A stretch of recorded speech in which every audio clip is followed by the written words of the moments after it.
Did he just say porn? Pornography. He said porn. Naked people having sex together. That's what I'm talking about. That's what we're about to talk about.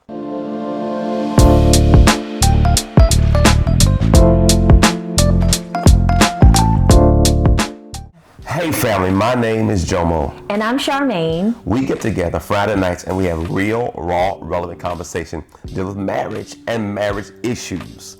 Some out there may be married, dating, or whatever category you are, but I believe today's message will bless everybody.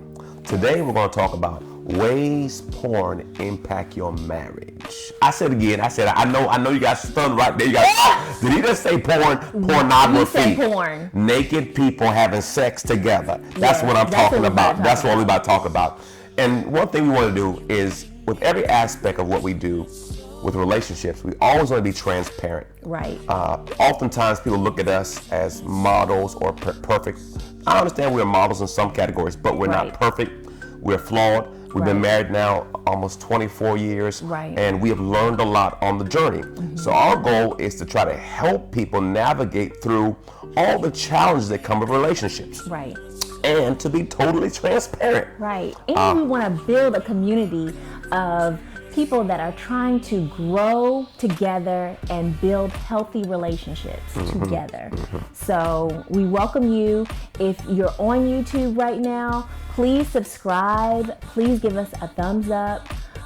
We really want to try to grow this channel and really get the message out there that you can love God and have a wonderful relationship and enjoy life together. True that, true that. Now, sex, pornography is one of the highest grossing industries in the world. Right. So one thing we cannot pretend is that people are not trying to figure out things. Right. So people are already curious about sex. So the pornography industry makes money because people are curious, and there's a lot of other reasons. But the gist of it is, people want to know. Right. So let me be transparent, open, and vulnerable to start off with. To be clear, about 6 years old, I was exposed to pornography. I went to go live with my father, and I had older brothers. When I moved in, I was the youngest. My brothers were in their teens, okay? I'm not talking about them, but they were in their teens. I saw my first Playboy magazine, and I saw my first encounter of pornography. From that point on, I was hooked. Now, I can't say I was a full-blown addict, because I didn't have access to it. Right. But I did become awakened to it. Exposed to it. Right. And from that point on... Were you drawn to it when you first were exposed to it as a child? It looked very interesting to me. The reason why I'm asking is because there's going to be a lot of parents that are listening to this. True. And if their child gets exposed, because your child can accidentally get exposed to pornography. Correct. If they have access to a computer, a tablet, a cell phone. It's everywhere. So even dealing with that, even speaking with my children, I talk about it. Right. Because again, you're going to encounter it anyway. Right. So I'd rather them find out from me the whole rundown on all aspects of it, because I'd rather they learn from me than learn out there on the street. Right. So I didn't mean to cut you off. No, it's all good. Go on. So I was exposed. Now, I watched porn most of my life. Okay? Now, what I'm saying by that is, there's a time where I could say, I don't think I was ever addicted, but when it came on, I watched. Got it? And as you grow, it's less a problem. And I say that because I don't think you master anything. Right. Got it?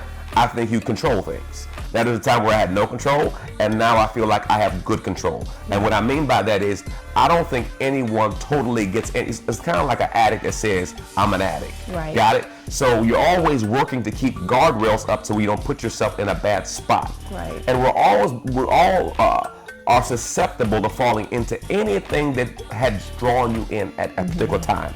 So I feel pretty good about where I'm at in reference to now. Right. And I say, well, he's a pastor. Yeah, I'm a pastor, but I was a person like that. Right. And whatever sin that you were in, you could be drawn away. Right. So I'm always cognizant of that.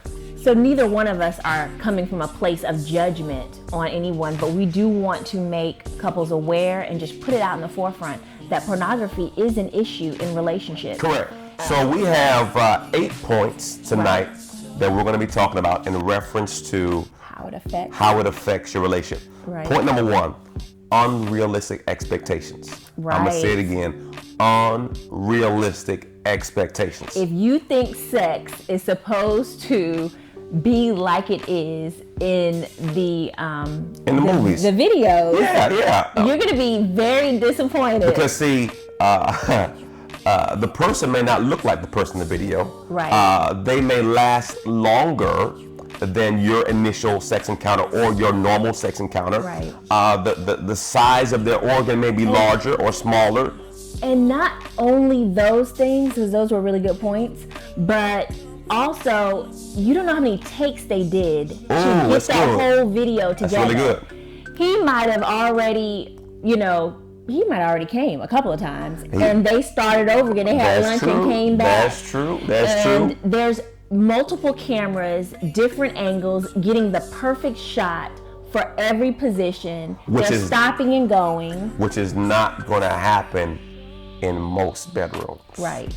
So you have to understand that this is a manufactured scene. Exactly. This is not organic. Right. These are paid actors to make sounds. Exactly. And to say, this is so good, this is the best ever. Yes. So now you've conditioned yourself to whereas, well, she's not saying anything. She ain't saying nothing. I must not be doing something right. So you get caught up in comparing your sex life to the movie. Let me help you. You're going to be disappointed.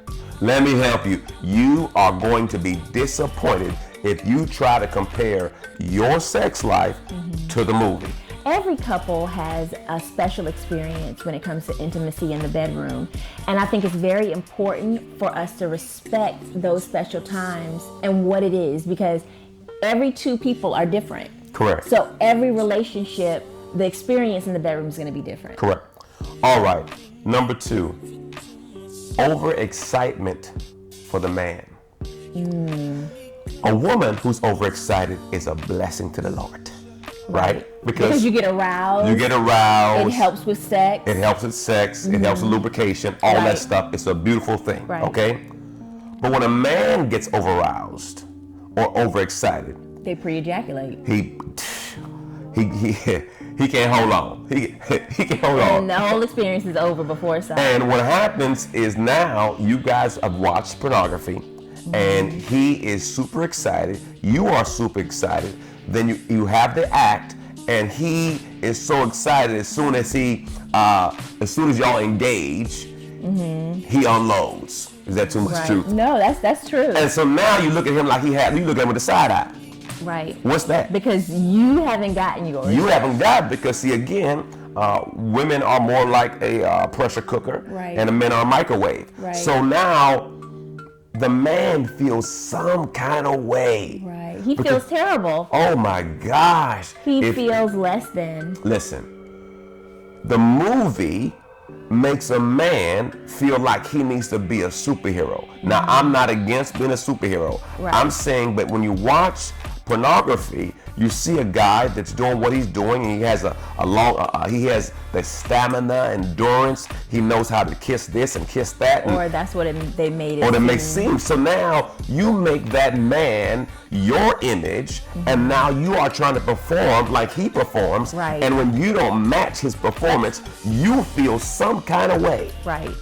And so now it messes with a man's psyche because he sees the man on TV doing 15, 20, 30, 40 minutes, however long it is. Right. And then now he didn't last that long. Right. And if the lady says anything to him, his psyche could be so jacked. It could be so devastating that it would make someone not even want to have sex Correct. or engage in sex Correct. with their spouse. Listen.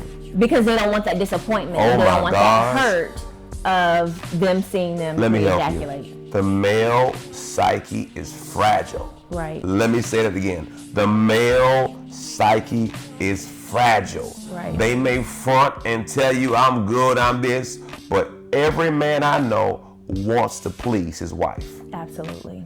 In their heart. They want to please. I don't know everybody, but most men want to please their wife. And the challenge is, if pornography is your image and your model, guess what?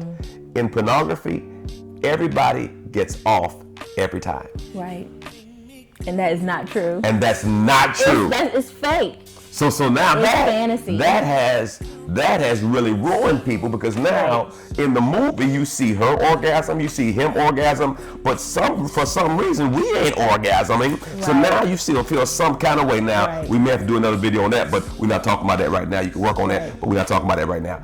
So this image can really damage a man, and if a man is, I'm telling you, if you don't get yourself together, you can put yourself in a bad spot to where you don't even want to engage because you have performance issues. All right, number 3, it desensitizes you to sex. So you have to jump off a dang wall now, because normal, missionary, regular sex doesn't do it anymore. Well, who does normal missionary sex anymore? I don't know, sweetie, but I'm just trying to Well, you know, every time somebody says missionary, it just like, oh. I feel you on that. I mean, you know, you could do it, but that shouldn't be the only position you have in the bedroom. Good Lord. I mean, you're going to be with a person forever. If you're going to be with a person forever? Listen, you should at least change it up. Keep it exciting. Wear different clothes. You shouldn't have to watch porn to get your excitement in the bedroom. Real talk. You can get creative and have a great time with your spouse. Correct.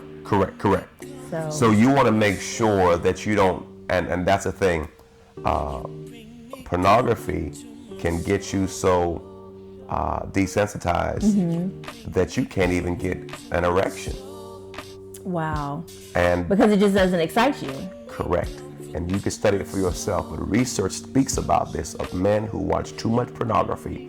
They no longer can get or hold a erection. That's a problem. And you know what else too, babe? The woman doesn't look like his wife. So now you're desensitized to your wife, like, arousing you with her looks and her beauty and the things that she brings to the table, because you're so used to seeing some porn star. Yes, Lord. With fake boobs and I don't have nothing wrong with I don't have anything against fake boobs. Let me just rewind. But I'm just saying, like, if your wife doesn't have, breast augmentation, or she didn't get, tummy tuck and all that. I mean, porn stars, this is their job. So they want to make sure that everything looks perfect. And regardless of whether it's a natural perfect or, a plastic surgeon made them look perfect, they have to keep a certain image. So you have to just know that this is a job. So to sum that up, number 4 is the porn star looks better than your spouse. For most. Not all, but for most. That's how I'll let you know you fine. All right, number 5. It's addictive. It can dominate your mind. Now you're going off late at night after your spouse goes to sleep and watching porn. And you're watching it during lunchtime, at work. You're watching it in a car on the way home. It can be consuming. And some actually rather watch porn than have sex with their spouse. Wow. And so now you have to be mindful. Because that's the only thing that arouses them. Well, here's the challenge. You watch porn, you get aroused, you masturbate, okay? Your masturbation feels better than you having sex with your wife. Wow. You have put yourself in a terrible place. Right. Because see, now you are self-satisfying. So now when you try to get with your wife, it doesn't, all I'm saying is be very careful. Right. Be very careful. Guard yourself. Right. Because you don't realize that where this track is taking you is not a healthy place. Right. This union, you can find everything you need in your spouse if you have two willing people. Say, listen, let's work on our relationship, let's work on our sex life, and let's work on together, because you can do everything in the movie in your bedroom. You can. Yeah. I think when Jomo and I, just to be transparent, when Jomo and I, we used to watch porn together when we were dating in college, and we thought it was very innocent because we were trying to like get creative and, find new positions and stuff like that, and we thought it was fun, but we didn't realize how we were slowly damaging our minds in the process of doing that. And what wound up happening was, because we might have couples that are listening that watch it together and they don't see anything wrong with it, because we always preach, the bedroom is undefiled and whatever you decide to do in the bedroom. The thing is if it's something that could be damaging to your relationship, it could potentially spiral out into an addiction. Why even start it? So you can agree together not to do it and help each other, hold each other accountable to it. And you could also try to help a spouse who may be addicted come back. Right. Or, okay, babe, why are you watching? That's good. What can we do? My premise is even to the point of trying to help them, because if we're going to do it, let me be a part of it. Right. Now, I'm saying it's already happening. So that can be very convicting. Right. So how can we work our way? Because it's like any addiction, you got to wean that thing down. Okay. Right. I watched it. The person's gonna backslide. Correct. It's not gonna be something. If they're truly addicted to Correct. porn, it's not gonna be something that you could just switch off like a light switch. I think when you pray about it, ask God to help you work on anything. Correct. And you purpose in your heart to do something, you could do it. God will help you with it. Absolutely. All right. Number 6, it's a gateway to adultery. It is. You open that door for the enemy to come in. You open that door. It's a gateway and I think this is probably one of the most damaging things, because, with pornography, you will see people having sex with multiple people. You will see male and male, female and female. You'll see everything's a panacea. It's whatever you want. Right. So by doing that, now you're saying, okay, it's all right to be with 2 men or 2 women or whatever it is. Right. So you share your spouse. So now you're opening this stuff up, and there's actually communities that this is real. This is happening right now. Right now. So we have to be mindful what we're opening up, because see, that door is hard to close. Right. So you have to be mindful that, okay, I think I'm just watching a movie, but where's this movie going to lead to? Right. Because see, now this idea is birthed in me. Right. And once the idea is birthed in me, if you're not careful, you move in the direction of your most dominant thought. So if you're constantly thinking about it, you're going to start planning and thinking and strategizing to manifest it. Then next thing you know, you're going to ask your husband or wife, hey, can we invite somebody in our bedroom? Hot dog, we in trouble now. Hot dog. I shouldn't say hot dog, but you open yourself up. I totally agree. I think that you always have to think about the consequences of anything you do within your relationship, and especially if you're head of household. For my mighty men of God, you head of household, think about the choices. We always talk about choices, decisions, and consequences. Yeah. Think about the consequences, and are you willing to pay the price? Yeah, it's crucial. Yeah. All right, number 7. It's a poor example of lovemaking. It's a poor example of lovemaking. How you and your spouse get down. It's between you and your spouse. Yeah. And what you agree upon and what you all like together, and not correct. You've because seen you'll watch something and they're yanking the person's hair. Right, or spanking them or choking them out. And you don't know if your spouse is even into that. Yeah, I met a person, he's like, man, the lady says, he's just so rough. And I said, man, why are you so rough? He said, man, well, that's how the porn people do it. So she thought that he was helping her get to a place. Correct. By doing what he saw on a porn video. And if you're not communicating with your spouse that, I don't like that. I don't want to be choked. I don't want to be strangled. I don't want to be beat. Now, and if that's your thing, listen. No judgment. Hey, listen. If that's you. I ain't mad at you. And you both consent to it. Yeah, awesome. Again, the bedroom's undefiled. Right. If you guys both agree and it's mutual, all good. Again, we're not proposing, exposing, or trying to say, listen, if you're not married. If you're not married, it's a whole other game. Right. We're talking about married sex, okay, and marriage. All right. And lastly, you have to imagine someone else for you to orgasm. That's so devastating, because now you're closing your eyes thinking about something that you watched on a video, and you're not even in the moment present with your spouse in the bedroom. you're in a video in your mind just so you can climax.